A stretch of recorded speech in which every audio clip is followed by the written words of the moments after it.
Kenapa banyak orang yang berbeda-beda dalam menjalankan agama ini? Padahal Tuhannya sama, nabinya sama, Al-Qur'annya sama. Bagus pertanyaannya. Karena berbeda-beda memahami Al-Qur'an dan hadis. Makanya dakwah salaf ingin mengajak agar satu pemahaman. Apa itu? Memahami Al-Qur'an dan hadis dengan pemahaman para sahabat. Kenapa para sahabat pemahamannya yang dicontoh? Karena satu, mereka diridhoi oleh Allah. Dua, mereka dicap oleh Allah dan Rasulnya sebagai manusia terbaik. Tiga, mereka kalau salah di dalam memahami Al-Quran dan hadis, kalau salah di dalam mempraktekkan Al-Quran dan hadis, langsung turun wahyu dari 7 petala langit kepada Nabi Muhammad SAW yang membenarkan, mengoreksi perbuatan kesalahan para sahabat. Dan tidak ada kaum yang seperti itu kecuali para sahabat. Saya beri contoh. Ada seorang sahabat ketika junub, beliau berinisiatif junub pagi-pagi hari sebelum subuh, junub, bermimpi junub, tapi tidak ada air, nggak ada air, otomatis tidak bisa mandi. Maka akhirnya beliau berinisiatif. Apa yang beliau lakukan? Berguling-guling di pasir, seperti berguling-gulingnya kucing.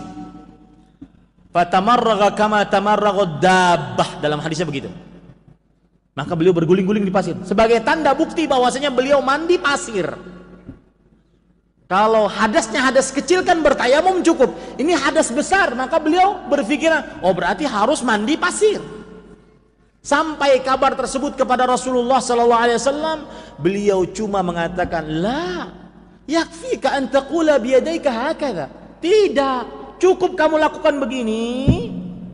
Pegangkan tanganmu ke dinding, kemudian kalau ada debu maka tiuplah, kemudian usapkan ke wajahmu, kemudian usapkan ke kedua telapak tanganmu. Selesai urusan. Lihat, yang salah dibenarkan melalui wahyu. Itu tidak pernah terjadi kecuali siapa? Kepada kaum siapa? Sahabat. Makanya saya mengajak kepada kaum muslimin, ayo ke ajaran salaf. Apa maksudnya? Memahami Al-Quran dan hadis dengan pemahaman siapa? Para sahabat. Apa salahnya mereka? Diridhoi oleh Allah, manusia terbaik, kuntum khairu ummah. Kalian wahai para sahabat adalah sebaik-baik umat. Kalau salah dibenarkan dari dengan wahyu. Yang keempat, orang Arab paling paham tentang bahasa Arab dibandingkan orang kita. Yang kelima, langsung gurunya Rasulullah SAW. Yang keenam, beliaulah pelaku sejarah. Hadis itu turun, ayat itu turun. Mereka tahu, paling paham tentang ayat Al-Quran, hadis Rasulullah. Apa kurangnya? Ustaz, kan ada mazhab Abu Hanifah, Imam Malik, Imam Syafi'i, Imam Ahmad. Kemana ini mazhab? Maka kita katakan, imam-imam itu pun ikut siapa? Para sahabat. Dan saya katakan dengan tegas, tidak mengapa Anda belajar mazhab Syafi'i. Fikih mazhab Syafi'i diantaranya matan, ghayah, wa taqrib. Belajarlah. Belajar fikih di sana. Silakan. Tetapi ketika Anda mengamalkan sebuah amalan, maka harus berdasar dari Al-Quran dan hadis. Belajar fikih tujuannya apa? Karena Pak, di dalam semua mazhab itu fikihnya sudah teratur rapi. Dari mulai toharah, kemudian bejana, masalah air, masalah berwudu, mandi, tayamum, mengusap di atas sepatu, mengusap di atas jilbab, terus sampai sholat, puasa, zakat, teratur rapi. Di dalam mazhab begitu. Maka silahkan Anda belajar mazhab.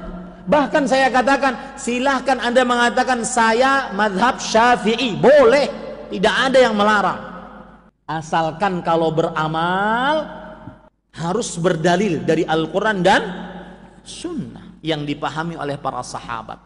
Nah itu sebabnya yang bertanya ini, kenapa Tuhannya kan sama, nabinya sama, kitabnya sama, yang beda apanya? Pemahamannya.